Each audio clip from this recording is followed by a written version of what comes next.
My sister and I were left home alone for the night because our parents were attending the graduation party of one of my brother's friends. Frankly, I was looking forward to a night of freedom, and I also happened to be closer to my sister than I was to anyone else. After they left, we watched a movie and played some games. I was only about 11 at the time and she was 15, so my judgment varied from hers greatly. It was around 10 o'clock when both of us noticed a flashing of lights on the wall across from us. This shimmering was clearly coming from the front door, which was mostly made up of a window that allowed all light to pass through. She was a bit unsettled because we lived in a remote area and seldom had visitors. I had no sense of threat since I was too young and told her I would check it out. When I went to peer out the front door, I saw a cluster of maybe 3 cars making their way around the loop we had in front of our house. To be clear, this wasn't shared with other houses. We didn't live in a neighborhood. It was a private drive. I figured they were probably just lost and turning around as the cars left abruptly. I explained the situation to my sister, and at first she was worried, but as some time passed, she seemed to shrug it off a bit.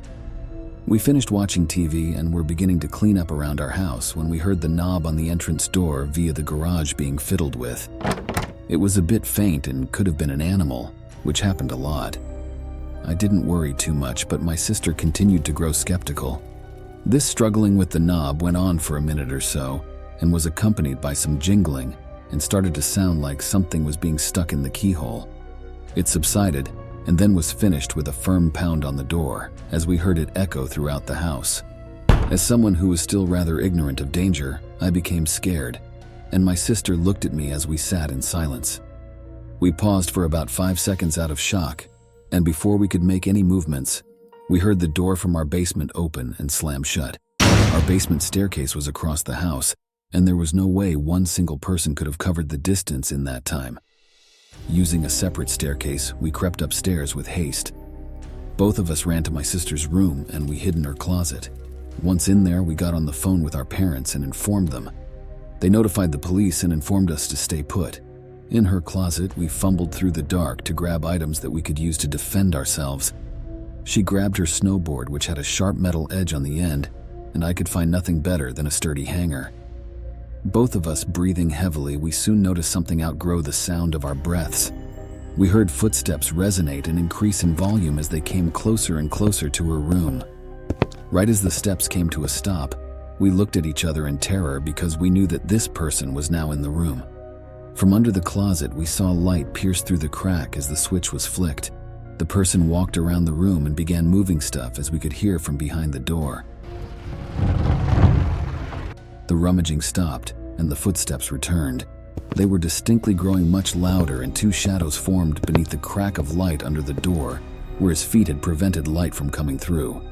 The noise I will never forget is when the knob on the closet door began to turn. It was met with a stiff halt, as we had locked it shut. It was odd, no doors in our house had locks but that one, and thank God it did. He jiggled it a bit, but gave up after a few shakes.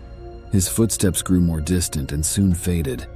After about 10 minutes, my sister and I started to feel safe as we no longer heard any sounds.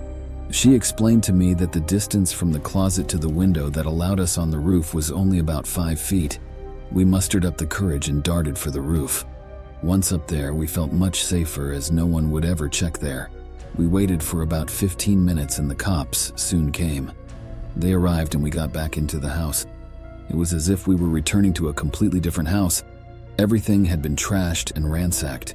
The aftermath left us with stolen jewelry, a mess in our house, and an experience I'll never forget. We're just lucky the intruder wasn't able to break down the 1-inch wooden barrier that separated us from him, and I can't imagine what he would have done if he did.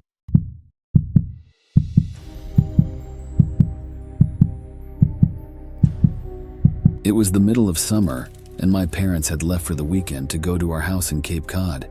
It's about a 2-hour drive away, so it's no big deal for them to leave me alone for a few days. My mom had made some pulled pork and pasta for me to heat up to eat whenever, and I had some money if I wanted to order a pizza. Things were all good. The first night I was alone, I stayed up till 3 in the morning playing Xbox, so I woke up late the next day. I checked my phone when I woke up and saw it was a little past 1.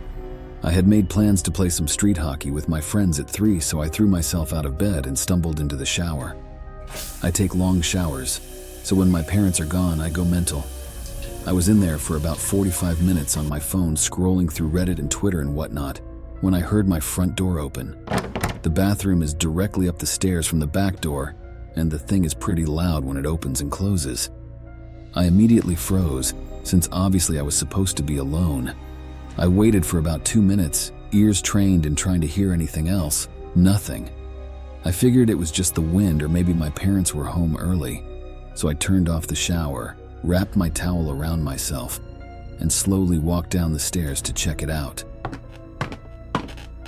So the stairs to the kitchen where the back door is are pretty tight and walled in. So I can't see into the kitchen when I walk down, even though my house is old as shit and each step on the stairs makes a super loud creak. I still took my time and tried to be as quiet as possible. I probably took 45 seconds walking down all 12 of the stairs. So when I get to the second to last stair, right before I could see around the corner into the kitchen, I take a little breath to compose myself. In my mind, I knew I was being stupid. There wasn't anything in the kitchen.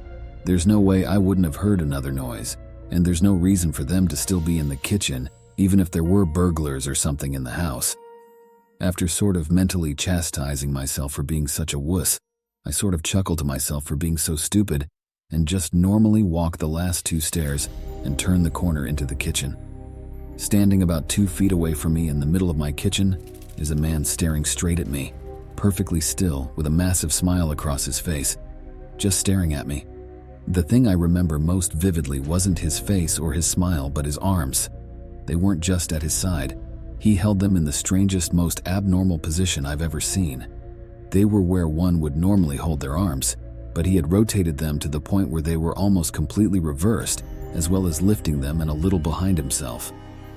I don't know why I remember this so much, but it's just the most demonic, abnormal position I've ever seen. Honest to God, I think I almost had a heart attack right there.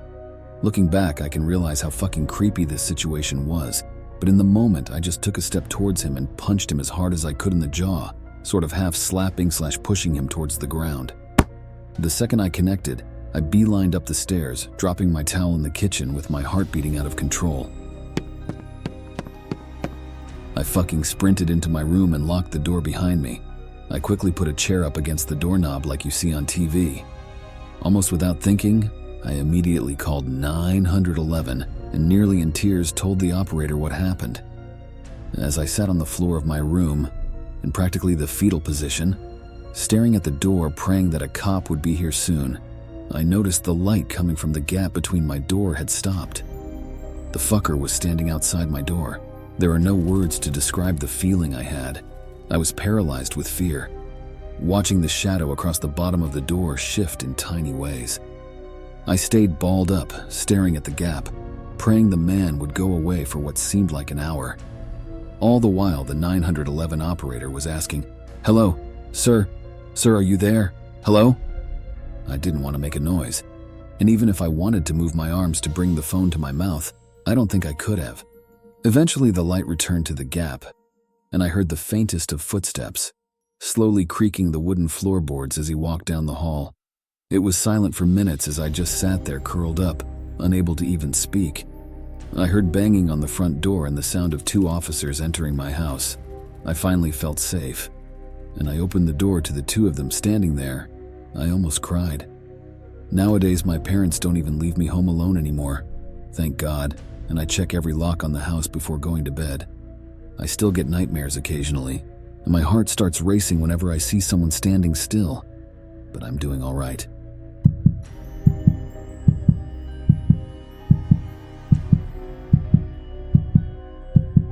My girlfriend and I had been living in our new apartment for approximately 3-4 months at the time of this story. For clarification and background, we live in a basement-level unit. The only entrance is inside the building, and down the stairs, however, there are 4 windows facing nothing but a row of shrubbery and tree line. It was roughly 9-10 p.m. She was at work for the evening, and I had the place to myself. Lights on and TV blasting, I was sitting in the living room planning on eating trashy and binge-watching the remaining episodes of Broad City. Not long into it, however, I heard a scraping sound from the bathroom. My first thought, a mouse? Which was the last thing we needed. so I get up and make my way through the hallway as quietly as I can to catch a glimpse of it. The closer I got, the more I realized the scratching wasn't coming from the bathroom, but rather the window in the master bedroom. My next guess was it was simply kids playing outside, as they tend to, or the bunny I had seen bouncing out there that morning. Even more likely someone taking a dog out to pee. I paused, tried to hone my hearing, and only then noticed it wasn't a sound echoing from outside, but rather scratching on the window itself. I started into the bedroom when I noticed the sound stopped and moved to the adjacent window in the room next to it, a smaller bedroom that gave us the creeps as is. We never used it. There's no light source, it simply sits dark and empty aside from a few boxes of my clothing. Now thinking back, it was probably a bad idea. I'm a small girl, maybe 5'2", 90 pounds soaking wet, but I do have a bit of spirit and a tad bit of temper. I had hoped upon being discovered that whomever it was, obvious to me now that it was a someone, not a something, would run off. I had caught him red-handed, so I steeled myself and yelled out, "I hear you, what do you want?" The scratching stopped instantly. I waited. After what felt like an eternity, I assumed the coast was clear. I made my way to the windowsill and slowly cracked open the blinds. I don't know why I did, because there he crouched, peering into me with the widest and wildest eyes I've ever seen on a person, most certainly strung out on something. He told me to let him in. As shocked as I was, I almost laughed at the audacity, as if I was just going to swing open the window and let him waltz in. Using the remaining courage I had mustered, I'd tell him not so gently, "No, get the fuck away from my house." He again told me to let him in, to which I informed him I was calling the police, and hurriedly proceeded to do just that. I even turned the phone to face him for added effect, hoping this act would scare him/intimidate him. Anything to get this man to leave. Unfortunately, it had the exact opposite effect. He was seething, raging and practically foaming at the mouth. He drew back and punched the window, hard, repeatedly slamming his fists and palms against the glass. The window started cracking, blood flinging up like a gore-filled movie effect. I was out of there fast, heart racing, slamming the door shut behind me, so tempted to run out the front door but incredibly scared that he would just come around the front of the building. It would take no time at all for him to do. Torn and trapped, I picked up the nearest blunt object and placed myself in between the two doors. I figured whichever one moved first, I'd go out the other. I still had the phone to my ear, urging the 911 operator to get someone here fast.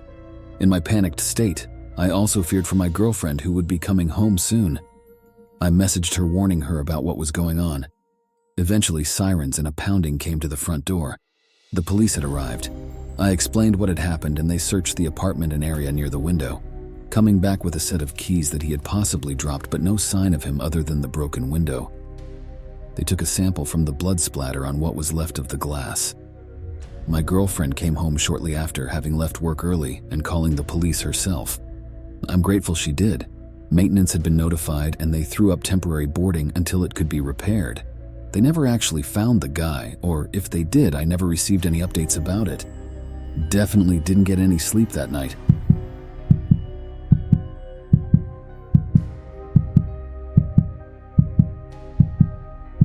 Bear in mind, this was late 2009 and I was only 10 at that time. Me, my mother, and stepdad lived in a small town in Sweden in a big house. If you were upstairs, you could still hear talking down at the kitchen, so it wasn't that isolated. One evening when I was home alone because my mom and stepdad were going to my grandma's house, and I asked them if I could stay home alone because as a typical 10-year-old, I thought I was too grown up for a babysitter. After about an hour of nagging, she gave up and told me I could stay home alone only if I kept the door locked and never opened to anyone. It was exciting for me, and I stayed up late watching cartoons. If I remember correctly, I was watching SpongeBob in our living room and eating ice cream. After about 5 minutes eating the delicious ice cream, I was sure I heard a silent knock on the door. I didn't think much of it and continued watching the show. Another 5 minutes passed and I heard the knocking again, but this time it was much louder. I was frozen in fear and waited for the knocking to stop. After about 30 seconds, the knocking stopped and the only sound was the TV. I called my mom and she said that she'll be home in 20 minutes and she told me to go into my room and lock my door. I went into my room without turning the TV sound off, so it was pretty loud. I sat in my room and after 2 minutes I heard somebody not knocking. But banging loud at the door, I was frozen in fear once again. After about 3 minutes, I could hear the door lock turn and somebody walking in. The person was inside my house while I was home alone. I sat there in my room quietly, and then the TV turned off. The footsteps were louder and it felt like it was coming towards my room. After a couple of seconds, the steps stopped and I could hear knocking on my bedroom door. An old man said, "Let me in, I have something for you." I started screaming and crying for my mother, and the man started shaking the door handle. After 2 minutes, I heard a car outside, so I looked out the window. It was my mom. I opened the window and screamed for help and said that there was a man in my home. My stepdad quickly ran to the shed to get his axe and ran up the stairs. The man quickly ran out the back door and my stepdad ran after him into the streets. My mom called the police and my stepdad calmed me down when he got in.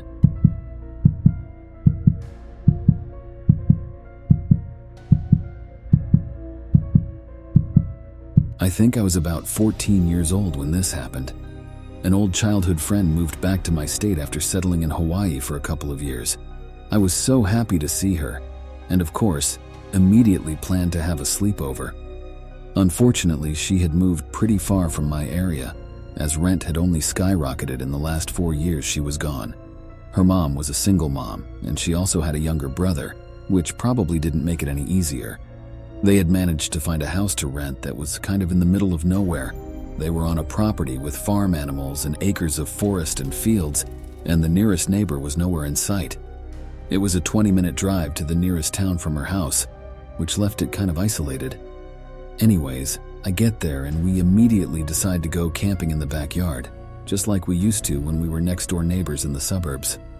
This time it was a lot more authentic with the trees and animals that surrounded us, even if we could still see the kitchen window from where we pitched our tent. I brought my suitcase into the tent and we set up our sleeping bags. I also had this crappy little lantern from Costco that my mom had bought me. We left all of our stuff in the tent and then went back inside to play and watch movies. As the night approached, her mom said she needed to get something. It's kind of fuzzy. I don't remember if she needed groceries for dinner or if she was going to pick up the younger brother, but the two of us assured her we were fine on our own, and she ended up leaving for a while. Of course, we were excited when she left. I pulled out the candy that I had brought and we queued up some movies that we weren't allowed to watch. I believe it was The Hangover. We ended up watching 2 movies and before we knew it, it was 1 a.m.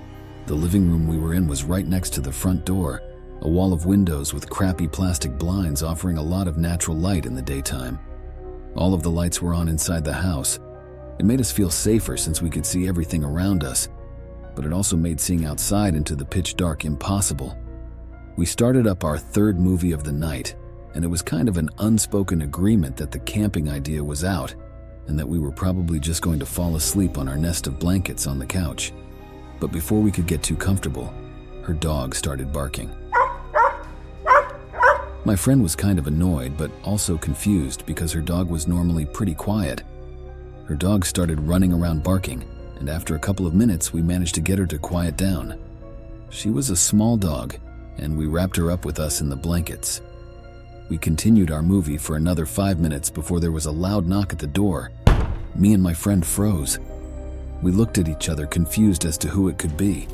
We didn't see her mom's car pull into the driveway, and with how dark it was impossible to miss. Again, we were in the middle of nowhere, 2 14-year-old girls alone. We paused the movie and just listened for a minute. I got up slowly, trying to be quiet as possible, and tiptoed over to the front door. It was unlocked, and with a glance behind me, I could see that the back door was open. I was starting to freak out. I locked the deadbolt, and not a second later did the knocks start again, but louder and more violent. I screamed at my friend to call the police and ran with all my might to get to the back door, slamming it shut and trying to lock it. Her back door was kind of jerry-rigged to shut, and I struggled to lock it for a good 2 minutes. Longest 2 minutes of my life. After I locked the front and back door, I ran to the lights and turned all of them off, and then I finally got the courage to look outside. I peered through the plastic blinds at the front of the house and could see nothing but darkness. Another round of aggressive knocking, and I dropped to the floor so scared I couldn't even think. I just wanted to hide. I just wanted to make sure I was out of sight. I watched from the ground, peeking my head around the couch as the knob to the front door twisted halfway and jerked. The door rattled as someone yanked it and tried to get in. I felt a hand on my foot, and it took all my willpower to not scream. It was my friend. She brought her finger to her lips and motioned for me to follow her, and the two of us crawled to her mom's room with the dog. The dog was going crazy now, barking and whimpering. We crawled over to her mom's nightstand, and I realized with a cold feeling in my stomach that her phone was dead and that mine was still in our tent. It took a good 3 minutes before her phone turned on, and we immediately called the police. A very nice woman answered our call and told us to stay on the line. It was going to be 15 minutes before police arrived. At this point, the knocking stopped, and after 5 minutes of sitting in her mom's room, I gathered the courage to go back to the living room. I double-checked the locks on the front door and went to go double-check the back. As I walked to the back door, however, I noticed there was a light outside. I ran to the kitchen window and could feel my blood turn to ice. The lantern in our tent was on, and I could see the silhouette of a large man going through my suitcase. I called out to my friend and she told me to get away from the window, which I reluctantly did. Soon after, we could hear the police sirens in the distance, red and blue lights flashing through the plastic blinds. There were 3 police cars, and an officer immediately ran towards us. I shouted that the man was around the corner, and apparently it was a foot chase that ended with the guy escaping into the forest. My friend's mom had also arrived home minutes after the police and said that she turned back from where she was going because she had gotten a horrible feeling that we weren't safe. She said that mother's intuition told her to turn around, and that when she pulled into the house with police cars, she was terrified, but glad that we were safe. I thank God, or whatever is out there, that we decided to stay in for a movie night instead of camping. I don't know if that man wanted to hurt us or rob us. In fact, none of my stuff or phone was stolen from the tent, but I have a feeling it would have been a very different tale if we had done anything differently.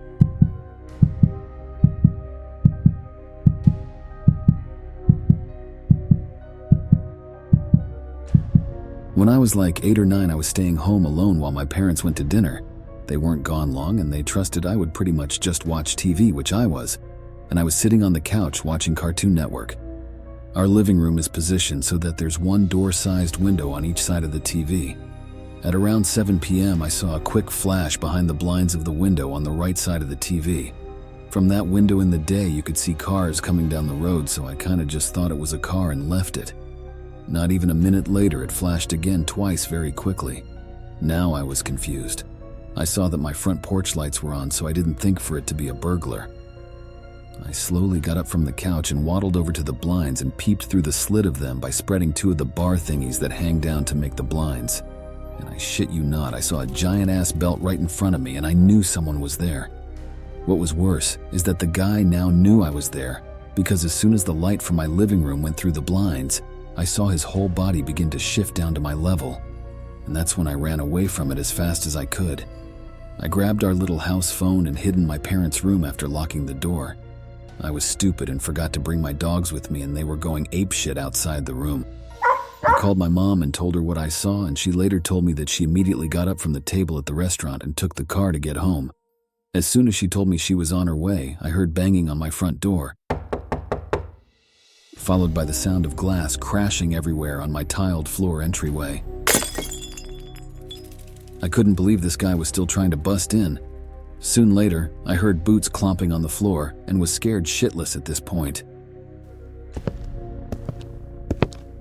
By the way, just to clear things up for the time being, we later found my dogs had run and hidden upstairs in my room, and they were okay. Everything was silent besides the sounds of his boots frantically walking around my kitchen. I imagine he was looking for things to take. For around 4 minutes or so, this big scary man was in my kitchen and robbing my house. Being around 8 years old, I stayed put and waited for help instead of trying to intervene, but that was until he found the door to the room I locked myself in. He began to jiggle the handle over and over, and I about broke.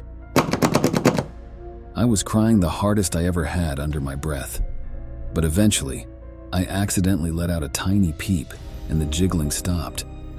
I'm not sure why he stopped when he heard a tiny helpless kid crying alone in a room with possible valuables, but I consider myself lucky to be alive because of that moment. Shortly after he stopped, the footsteps sounded more collected, and I heard them get quieter and quieter. I didn't want to come out still, but I waited for my mom. About 5 minutes later, my mom got to the house and ran inside and started yelling for me. She eventually found me huddled in her walk-in closet behind a pile of boxes I made, and she came to comfort me. Now, I'm lucky enough to live about a mile closer to a police station than the restaurant my parents were at, so the cops were there when my mom arrived. We later found out that the suspect was a wanted fugitive in our area and had busted into a few other homes the previous month. The cops never ended up catching him. That's all we got from today's stories. Let me know what you thought of each individual story. Thanks for watching, and be sure to like and subscribe because you would not want to miss the next story the Haunted Sketchbook got in store for you.